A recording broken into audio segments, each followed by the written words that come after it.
வணக்கம் நண்பர்களே, இது உங்கள் அம்மன் ரியல் எஸ்டேட். நான் உங்கள் நரேஷ்குமார் பேசுகிறேங்க. இப்போ தான் ஃபஸ்ட் டைம் நம்ம சேனலுக்கு வர்ற மாதிரி இருந்தால் மறக்காமல் சப்ஸ்கிரைப் பண்ணிடுங்க. அப்போ தான் நான் போடுற வீடியோ உங்களுக்கு உடனுக்குடன் நோட்டிஃபிகேஷன் வரும். இந்த வீடியோ இல்லாட்டி உங்களுக்கு கண்டிப்பாக அடுத்த வீடியோ பிடிக்குங்க.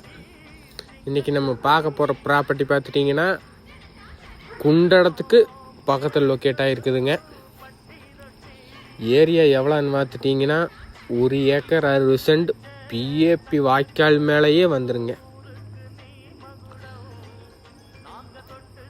இதுதான் அந்த பூமிங்க. இப்போதைக்கு விவசாயம் பண்ணிட்டு இருக்கிறாங்க. இதானுங்க அந்த கிளை வாய்க்கால். இதில் தண்ணி போகிறங்காட்டி நம்மளுக்கு வாட்டர் சோர்ஸுக்கு பிரச்சனை இல்லைங்க. தென்னை மரமெல்லாம் இன்னும் சின்ன மரம் நல்லா காப்பில் இருக்குது. ஒரு 80 மரம் பக்கம் இருக்குதுங்க தென்னை மரம். சுத்தமான செம்மண் பூமிங்க.